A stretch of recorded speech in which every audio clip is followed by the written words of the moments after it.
thank you so much for being with us here on Spark TV. You are wonderful. Thank you for sharing your time with us. Oh, thank you so much for having me. I've been really looking forward to this. Yeah, it's always nice to get away from the workday for a bit and reflect on biz life. And let's start there. So tell us, so you run two businesses, the Collaborative Media Company and Goodnight Co. Obviously two very different businesses, but I'm super interested to hear about your journey. So how did you get to actually being a business owner? Was there a career beforehand? And then what was that kind of pivotal moment where you said, stop it, I can do this myself? Yes, there was. Excellent. Look, on my background, my former career was in radio advertising. So I was with Southern Cross Stereo and then Nova for a big chunk of my life in a sales capacity. So I was a direct sales manager and, had an amazing career. It's exactly what I wanted to do when I left uni. And well, not so much sales, but I sort of fell into sales, but I wanted to work in radio because I just thought it was so fun and it was lots of fun, but it was also, massive. I look at it now and just go, still talk to so many old colleagues. And I just had a conversation with somebody from our Melbourne office today, and they were saying, what went on then, people just wouldn't understand because it was just, and that I know it doesn't seem like that long ago, but it really was a different time. And it was a lot of fun, but it was also a lot of hard work. And so I was sort of got to that point after 10 years at Nova that I was ready for a change. I just had my second child and it just wasn't really I needed a change of pace a little bit, even though, at the time, I guess you think, oh, you'll start your own business and that'll be a change of pace in a good way. You don't really know Little do you know what you're heading into. So that was really eye-opening and lots of really long nights with two little babies.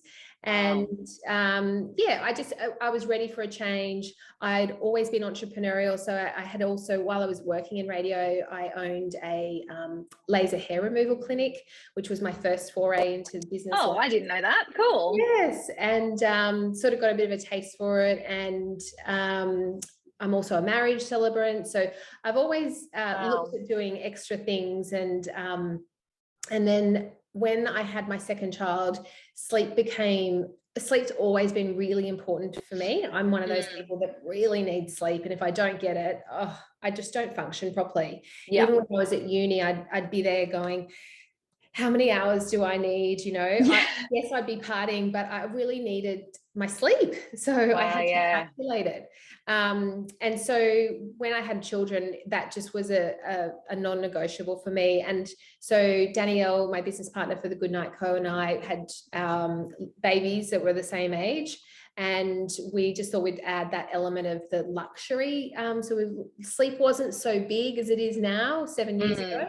But we were sort of heading in that direction, and we started the Goodnight Co, which was a sleep-based business. We started off selling silk pillowcases and eye masks and some aromatherapy. And then as more information grew and the more we learned, we added a whole massive range of products into it to really go down the sleep path of helping support people to get a better night's sleep. Yeah, wow. And I also had Collaborative Media Group. So because I had my former career, I had clients and I had experience. And so I just thought I'll start two businesses because I had and started a media business as well, which I still run today. So, life is full, but somewhat rewarding as well.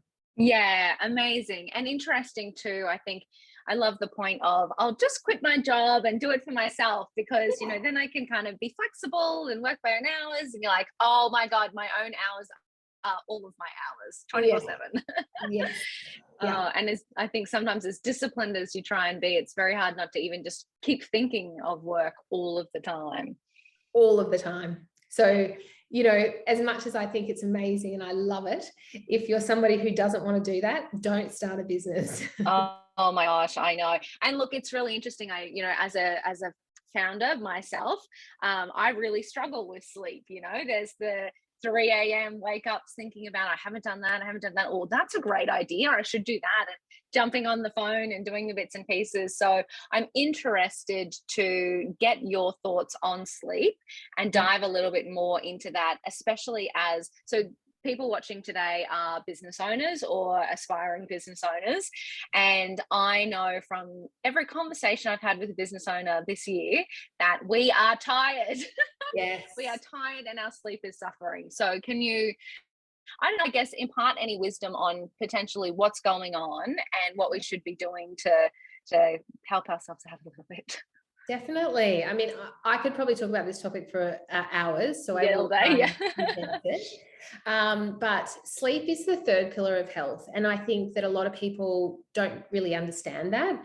I think that one of the problems that we have in society is that we're not educated during school around health, so nutrition, diet, and sleep as the three key pillars of health. And yes, I'm not saying it's totally excluded, but there isn't a huge amount of emphasis on it. And I think, like anything, we actually innately aren't really born to understand what all of that needs to look like.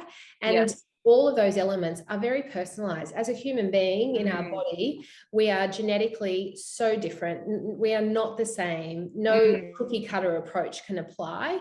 And so that's why it's really important to take a step back, understand why sleep is important for you, and then start experimenting with what works well for you. So that the key focus is prioritizing it, and then making some steps to try to work out how it can make you feel better.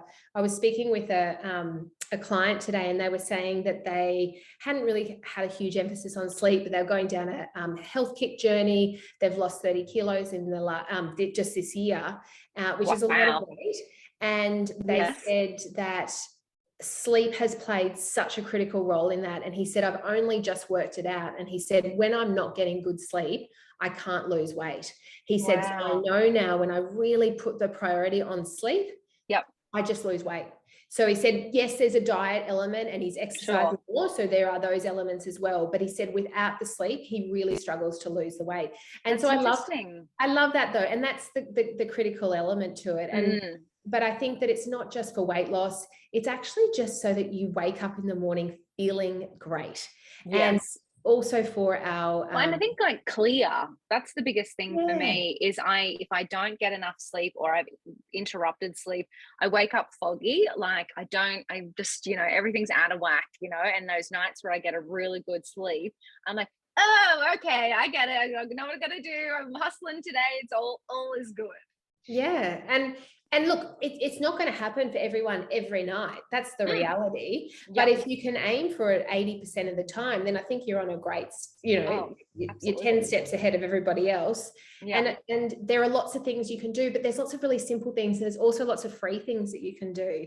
There's a great, I don't know if you heard of Mel Robbins. She's got the 5. Oh my God. Yes. Love her. Mel plays a really big role in this as well, because if you listen, what we talk about all the time at the Goodnight Co. So I run sleep workshops for corporates. We're about to launch sleep consultations. So you can do a 15-minute consultation with me, which is redeemable on products, just to try and really help break it down a little bit and understand a bit more about what's going on for you. But there are products that can support you with this. But if you don't want to go to that step, you can also just do the free things, which is listen to Mel Robbins, get on board with her morning routine, because a good night's sleep actually starts in the morning. And so it's all about how you wake up. And her 5-second rule is 5, 4, 3, 2, 1, launch, before your brain can take over and say, hit the snooze button and jump out of bed. So if we take that action, that forward momentum, and do that, we want to open the curtains, open the blinds, get the hit of sunlight, set that circadian rhythm, which is what helps the body to move through the day. Yeah, I know. I must admit, so I'm in a hotel right now, and the temptation is the curtains block out. But if I do that, I just want to sleep in and just go, oh, I'm in a luxurious bed. It's so dark and cozy. So I've consciously had to leave a gap so that as the sun is coming up, I'm starting to wake up.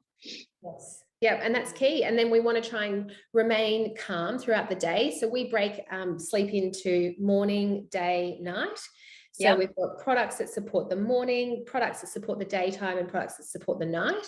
And throughout the day, the key goal during the day is that we take some moments to take breaks so that we can try and keep the calm. So we're trying to aim for calmness, reduce that the load on our nervous system so that we're in a less high flux state with our cortisol rising.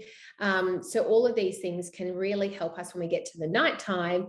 Then if we just have our nice little nighttime ritual, which might be having a hot shower, you know, spraying your room with some sleep mist, or putting essential oil on, doing a quick 2-minute meditation or a gratitude, something that you're grateful for today. That's as simple as it needs to be. But the consistency part is the key. So you can't just do it once and say, it didn't work. Do it for at least 21 days. Okay. But I do love that you're right. Everything you've just said, there's nothing insurmountable there. There is nothing where I'm like, oh, that sounds a little bit too hard or too much. Everything you said was super easy, but it is that you consciously need to be preparing for your sleep and the maintenance, that consistency. And if you think about it like that, it's no different to if we decide that we're going to run a marathon, or we're going to lose weight, or do any of those things. Because when we do that, we invariably set a training routine. We might recruit a personal trainer or start going to a gym. We probably buy a whole pile of new fitness equipment and some water bottles and yoga mats and all the rest of it. All the flash gear, you know. Yes, absolutely. You can't start without that. Yeah. That's right. So we're spending all of this money and we're talking about it to everybody and we're telling them this is what we're going to do. And it's the same when it comes to sleep. So it's exactly the same thing. We need to talk about it with your partner or somebody that is going to keep you accountable. So the accountability is really key.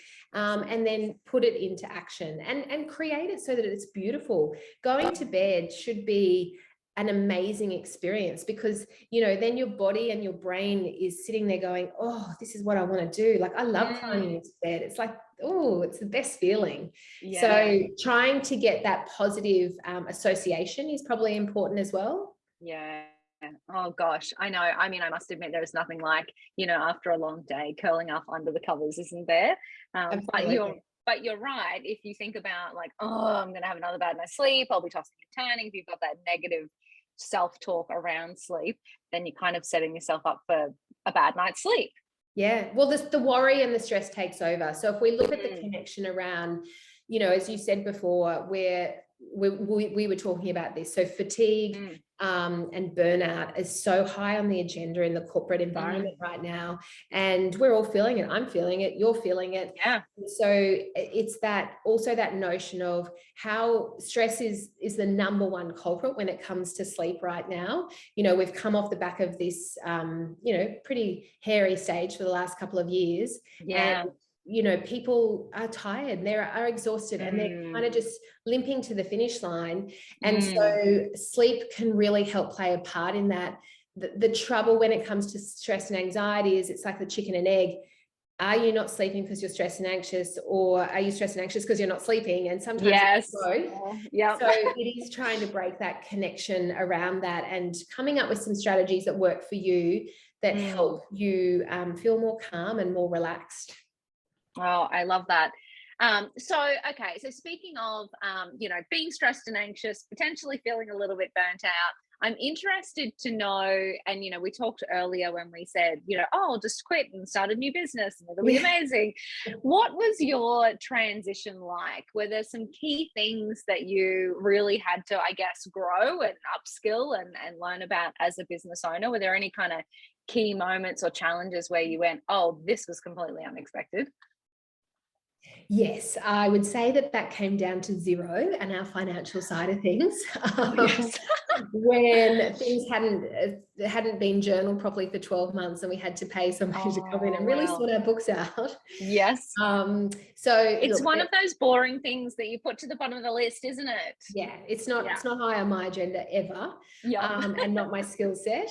But, you know, I do say to people always, I was just talking to a friend who started a new architecture firm, and I was saying to her and her husband actually, and I said, just get a bookkeeper. First thing, get a bookkeeper. Yeah. You know, you don't have to have them on full time, but just, you know, a couple of hours a week to keep things maintained. Yeah. And I said, you know, for what you're worth, your hourly rate, and then what you know, having to upskill yourself in the things that you don't know, it's not financially viable for you to go and do the bookkeeping part of it. And that's your expertise, that you're relying on that person to be able to send you the information, you know, feed you with what's happening, what you need to do in that space. So I always think that finding a great bookkeeper, if you're just starting out, is a great place to start. Having a good accountant is also very worthwhile.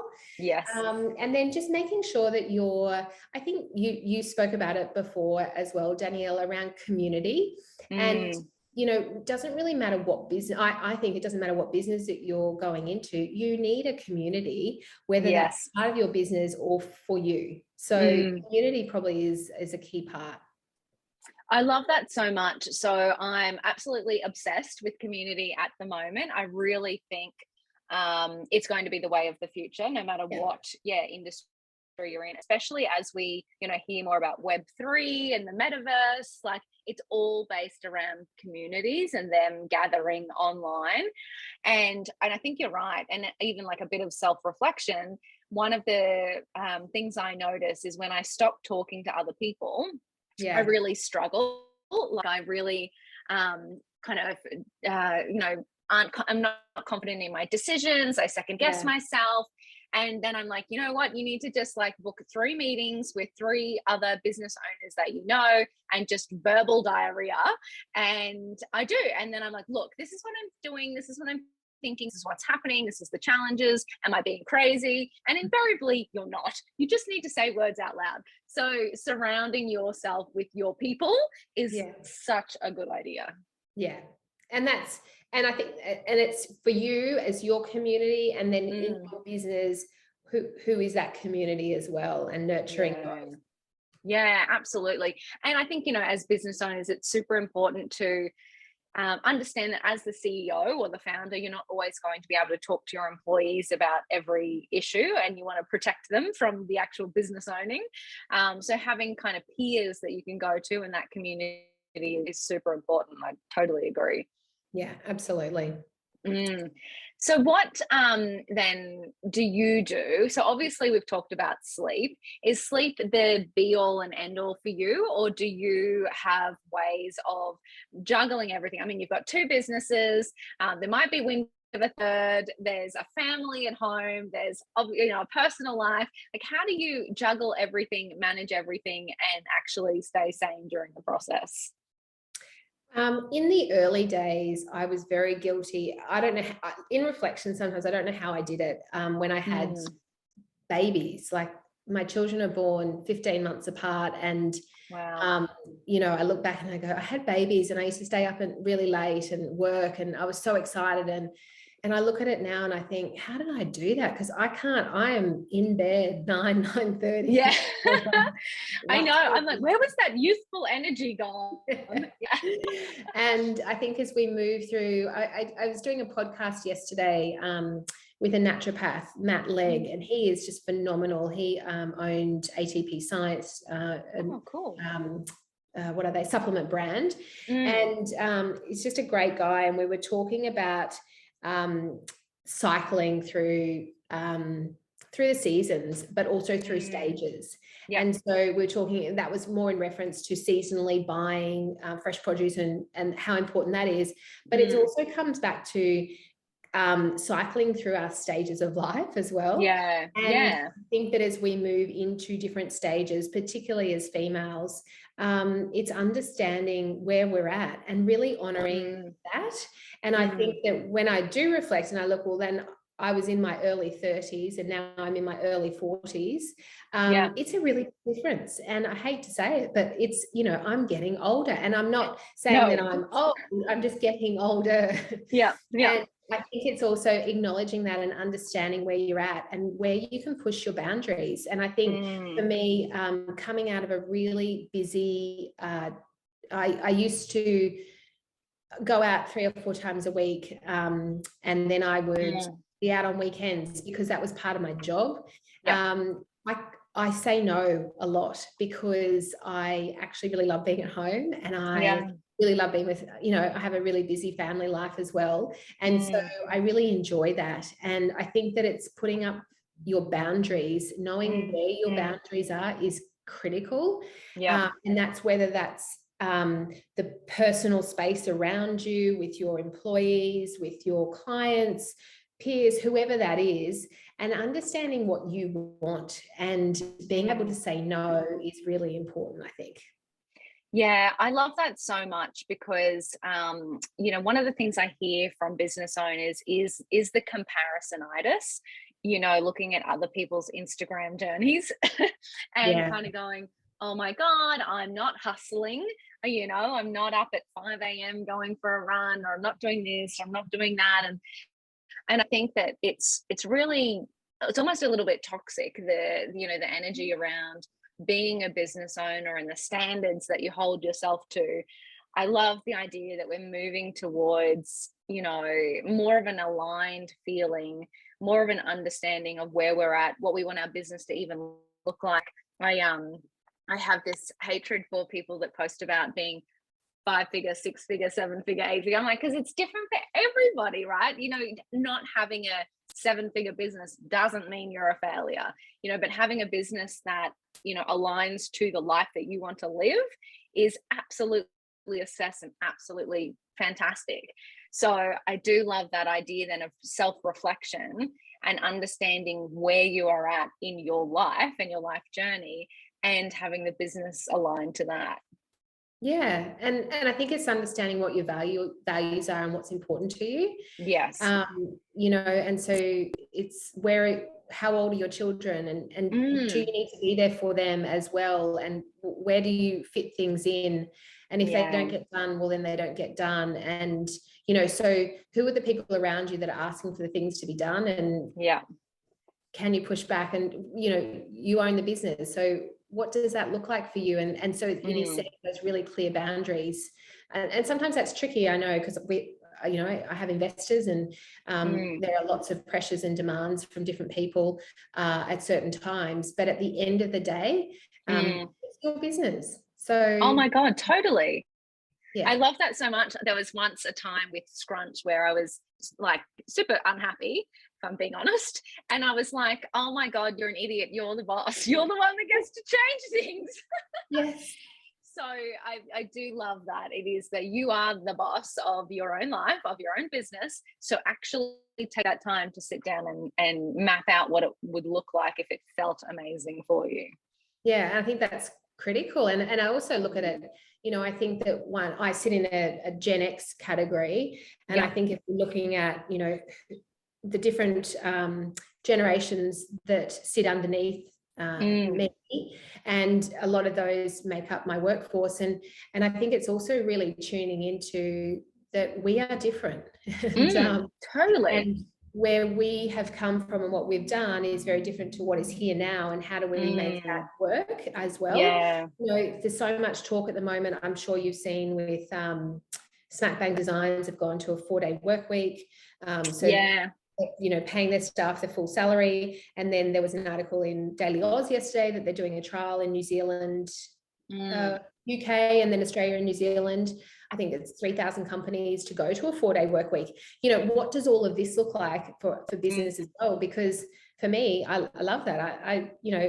All my team all work from home on Fridays. I'm the silly one that still comes into the office on a Friday. Yeah. I'd really like to work a 4-day work week. Yeah, I know. My mantra, what I'm working towards as a 4-day work week, is not starting till midday on a Monday and knocking off at midday on a Friday. So I do 2 half days. Yeah. Oh, that's a good idea. Well, in theory, but then the challenge is, as a business owner, it's like Saturday and you're on the couch doing emails. I'm like, it's not quite working. Oh, no. That's really interesting. And look, you mentioned investors, so I'm keen to understand how that process was for you. So was that for the Goodnight Co, or both businesses, or no, what does that look like? Yeah. So obviously being a product-based business, how did that process look like? Was it to get it off the ground for the product creation or growth, or what did it look like?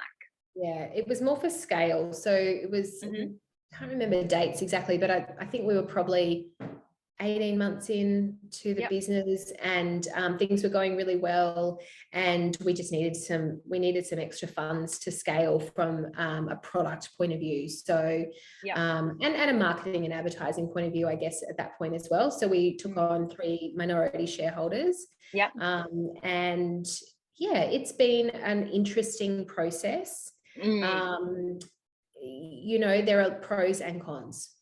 Yeah.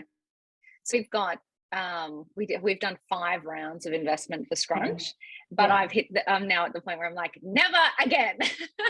So it is, and then so with Spark though, that's completely bootstrapped, so totally different model. And you know, people always ask what the experience is like, and I kind of say, and it depends. If you've got 3 minority shareholders, they might have been like friends or contacts, I'm not sure, as opposed to like okay, as opposed to like going out and doing like a large raise where you've got to talk to 17,000 people before you get one person that says yes. What was that process like for you? Did you find it have to talk to a whole bunch? Was strategic? Like, how did that roll out? No, it was more a friendly round. And so it was, I have a friend who invested, and then he had 2 contacts as well. So, so it's definitely friendly, but we have, you know, we've certainly looked at second rounds and things like that. And, you know, we've prepared an investor pitch deck, and we've gone down that whole, you know, whole process and looked at things in detail. We're probably, you know, steering away from wanting to do that at this point in time. But we're eyes wide open to it.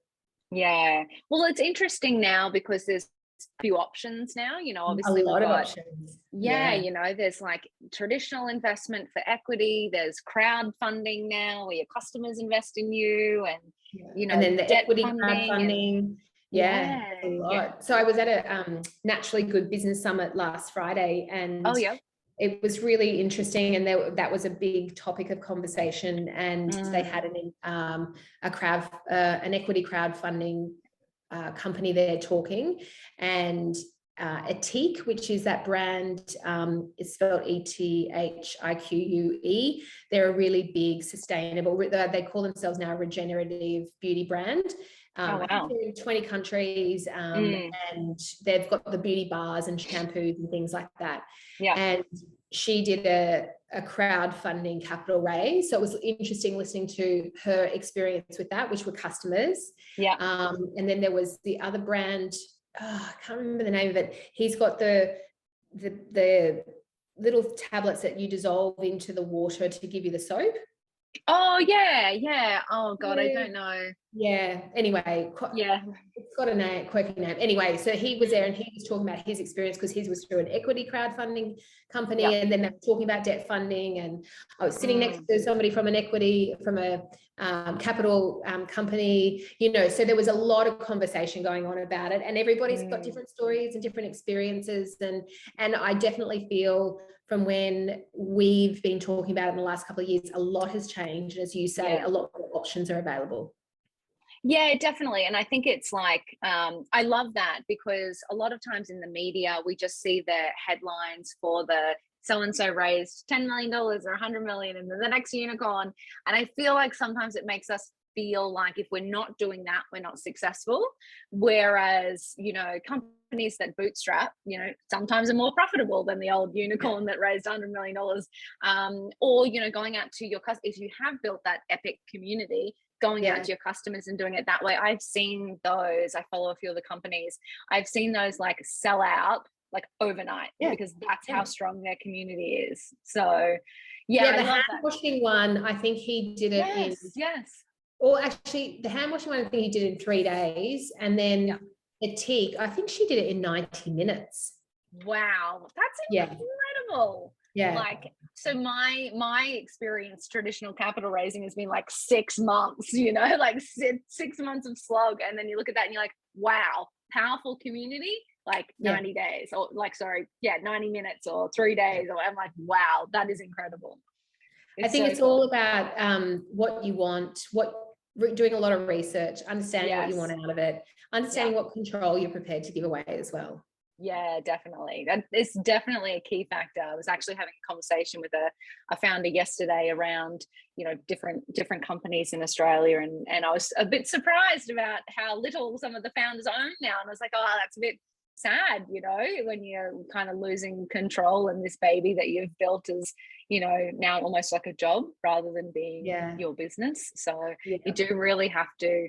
I feel like the moral of today's chat is like self-reflection. Like, what do I want out of this? How do I want my life to look? And then making the appropriate decisions.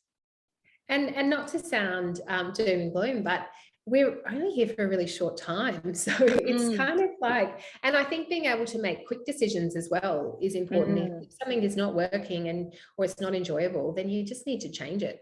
Totally. I agree with that. So, okay, so then raised for growth. So let's talk growth.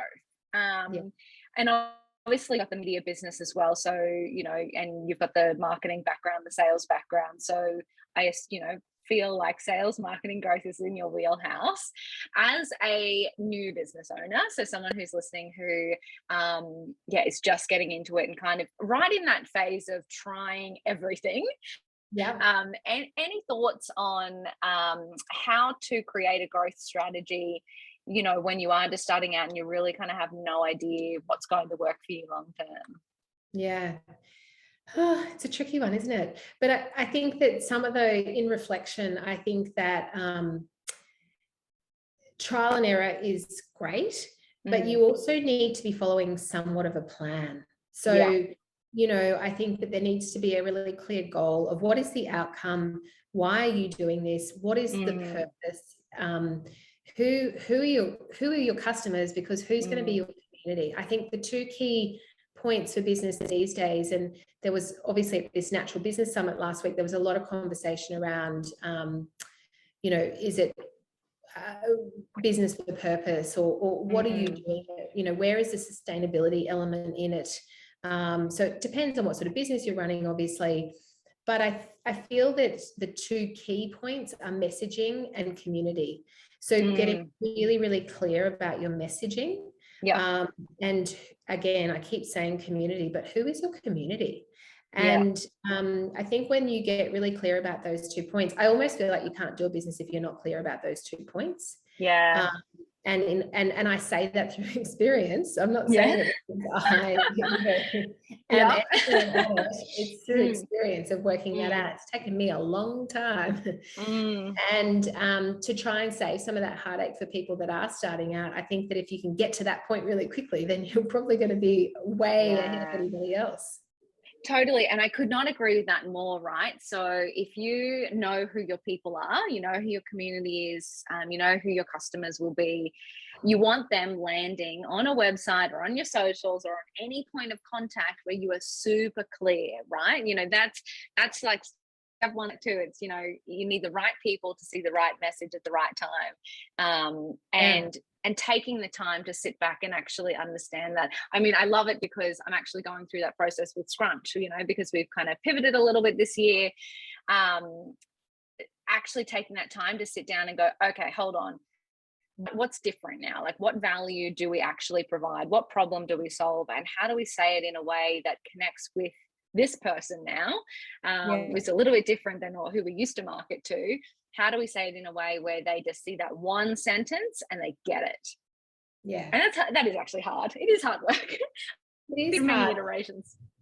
And I think that, and so also I think that these days, because it is, a pay for play type of environment as well. You've got to have decent budgets. I know that sounds a bit horrible in a way, but you can't be deciding to launch a business now and not have some decent marketing and advertising budgets, because if copywriting is not your expertise, if paid social is not your expertise, or even organic social, you're going to need to be paying a really decent amount of money per month to get all of that sorted, unless you've got some amazing sales strategy that doesn't require any of those elements. And I think that most businesses, whether it be product or service based, you know, you do need that, the brand builder in the first place, get that brand awareness out there. I mean, that's our number one goal. We're not a household name, but we really want to be a household name. And you need to spend a lot of money these days, I feel, to, you know, and it's not so much a lot of money, it's just more, you need to have those budgets set aside so that you can speak to consultants, talk to people, and get the advice as well on how to bring all of that to life. Yeah, and that's a really good point. Like, if you put up a website, no one finds that tomorrow, right? So you're either one-to-one going out and cold emailing someone, and it's a very slow process. And if that is the model and it's super high value, maybe that's okay. But if you are going to connect with the masses and you need to get that out there, you do really have to have a budget, or people are just not going to find you. Yeah. And or have some great people around you that can help you get to that point as well.